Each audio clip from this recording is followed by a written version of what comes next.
Hello नमस्कार दोस्तों। आज हम बात करेंगे जियो फाइनेंशियल सर्विस लिमिटेड स्टॉक के बारे में। और इस स्टॉक में जो गिरावट आई थी वो अभी तक रुकने का नाम नहीं ले रही है और साथ ही मार्केट में भी गिरावट हुई, निफ्टी में भी गिरावट हुई, जिसकी वजह से इस स्टॉक में भी गिरावट होती हुई नजर आई है।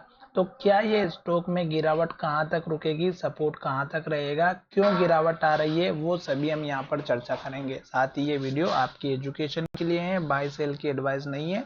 फिर भी आप ट्रेड करते हैं तो अपने फाइनेंशियल एडवाइजर से कंसल्ट करें। तो चलिए वीडियो की शुरुआत करते हैं। और सबसे पहले हम यहाँ पर बात करेंगे कि स्टॉक में गिरावट किस लेवल से आई थी, तो हमें कब प्रॉफिट अपना बुक करना था।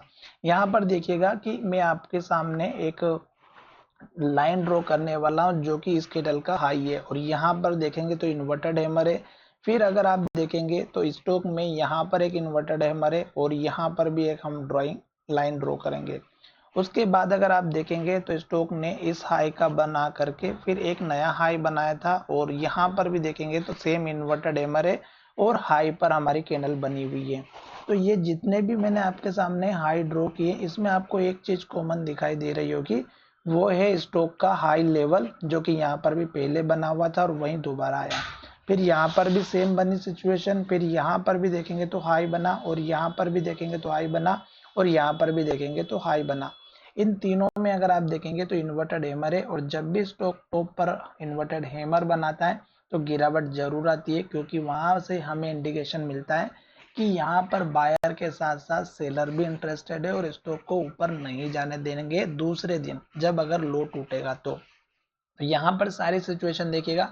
इस कैंडल में भी लो का ब्रेकआउट हुआ, गिरावट आई। यहाँ पर भी देखेंगे स्टॉक में लो का ब्रेकआउट हुआ और गिरावट आई और इसके नीचे क्लोजिंग हुई। तो आप समझ सकते थे कि स्टॉक में गिरावट आना तय थी और आपको अपना प्रॉफिट यहाँ पर बुक करना था। उसके बाद अभी तक हमें बाय की पोजीशन की अपॉर्चुनिटी अभी तक नहीं मिली। क्यों? क्योंकि वो भी मैं आपको अच्छे से समझाने वाला हूँ। यहाँ पर देखेंगे तो स्टॉक ने रेड कैंडल बनाई, लो बनाया, फिर यहाँ पर एक के बाद एक रेड कैंडल बनाई, लो बनाई। इस ग्रीन कैंडल में आप चाहते तो बाय कर सकते थे, पर हमारा यहाँ पर लो और रेड कैंडल का कॉम्बिनेशन जो था वो फिर से काम नहीं कर रहा था, क्योंकि स्टॉक ने यहाँ पर दूसरे दिन देखिएगा फिर से स्टॉक ने हमारी रेड कैंडल बनाई और स्टॉक ने लो के पास क्लोजिंग दी। और फिर स्टॉक ने यहाँ पर रेड कैंडल बनाई, लो बनाया, लो के पास क्लोजिंग हुई। फिर स्टॉक ने रेड कैंडल बनाई, लो बनाए, लो के पास क्लोजिंग हुई। फिर स्टॉक ने इन्वर्टेड एमआर बनाई, जो कि हमें एक प्राइस जो है यहाँ पे रिवर्सल का इंडिकेशन दे रही थी सपोर्ट लेवल पे, जो कि हमारा पुराना वाला लो था जो कि 351 का था। पर स्टॉक ने आज के दिन फिर से स्टॉक ने क्या किया, जहां से ओपन हुआ वहीं से स्टॉक ने गिरावट आए और इस लेवल को तोड़ा और स्टॉक ने इसके नीचे क्लोजिंग दी और लो की तरफ क्लोजिंग दी और रेड कैंडल बनाए।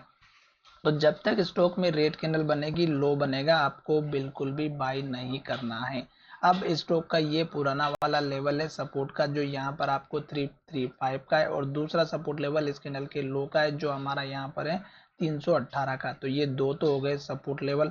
दूसरी बात, अब आप स्टॉक देखेंगे तो सपोर्ट लेकर के ऊपर की तरफ जब स्टॉक जाएगा तो आपको टारगेट कौन सा रखना है, इस कैंडल का लो ही आपको एक टारगेट लेकर के चलना है। छोटा सा टारगेट है पर कोई बड़ी बात नहीं है। ये आपका टारगेट अब आने वाले समय का बहुत ही इंपॉर्टेंट रहेगा, जो लगभग हमारा 351 का है।